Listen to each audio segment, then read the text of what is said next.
2 दिन पहले पटना में मैंने एक प्रेस कॉन्फ्रेंस किया था।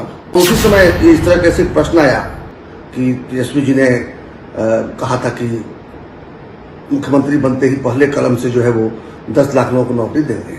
इसी प्रश्न पर आवेश में तो था ही, थोड़ा मन विषाद भी था, तो मेरे मुंह से एक अपशब्द निकल गया। राजनीति में जो है मर्यादित भाषा का उपयोग होना चाहिए, लेकिन अब क्या करें, तो हो चुका है। ये कह सकते हैं कि ये बिल्कुल कोई उद्देश्य से मैंने इस अपशब्द का प्रयोग नहीं किया था, ये मुंह से निकल गया था और उसके लिए मुझे बहुत खेद है। मैं यही कहूँगा कि जिसको भी, जिसकी भी भावना आहत हुई हो, मैं उनसे क्षमा चाहता हूँ।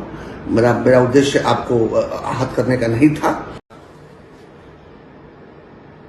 2 दिन पहले पटना में मैंने एक प्रेस कॉन्फ्रेंस किया था और बातचीत के दौरान पत्रकारों के एक प्रश्न पर मैं थोड़ा आवेश में आ गया था। आवेश में आने का एक और कारण था कि मैंने दिल्ली में देखा था कि किस तरह से भारत आगे बढ़ रहा है।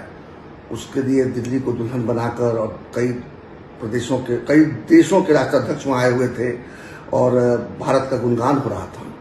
और जब मुझे ये देखने को मिला कि उस पूरी चीज़ में बिहार कहीं नहीं है, तो रात को ठीक से नींद नहीं आई थी। बहुत बेचैन था मैं कि आखिर बिहार के लिए कब बिहार की बात भी कोई करेगा।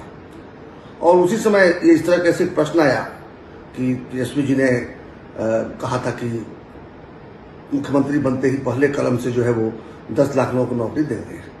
अब मैं जानता था कि ऐसा संभव नहीं है, क्योंकि कोई मुख्यमंत्री साइन करके 10 लाख नौकरी या 1 नौकरी भी नहीं दे सकता, उसकी प्रक्रिया होती है।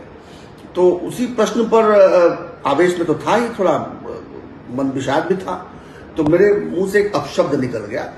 और मैं बाद में जब मैंने वीडियो रिकॉर्डिंग को देखा, जब मीडिया के लोगों ने जब पोस्ट किया उसको देखा, तो मुझे बड़ी दिक्कत हुई। मुझे लगा कि ये मेरे मुंह से कैसे निकल गया। मैं तो इस चरित्र का व्यक्ति हूँ नहीं, और राजनीति में जो है मर्यादित भाषा का उपयोग होना चाहिए, लेकिन अब क्या करें, तो हो चुका है। तीर कमान से बात जुबान से निकलने के बाद तो लौटती नहीं है। तो यही कह सकते हैं कि ये बिल्कुल कोई उद्देश्य से मैंने इस अपशब्द का प्रयोग नहीं किया था, ये मुंह से निकल गया था और उसके लिए मुझे बहुत खेद है। और मैं यही कहूँगा कि जिसको भी, जिसकी भी भावना आहत हुई हो, मैं उनसे क्षमा चाहता हूँ। मेरा उद्देश्य आपको आहत करने का नहीं था, लेकिन जो विषय मैंने उठाया था वो विषय जरूर सोचने लायक बात है, उस पर चर्चा होनी चाहिए। और शब्दों के लिए मैं बिल्कुल निश्चित रूप से मैं स्वयं लज्जित हूँ कि मैंने ऐसे शब्दों का प्रयोग किया।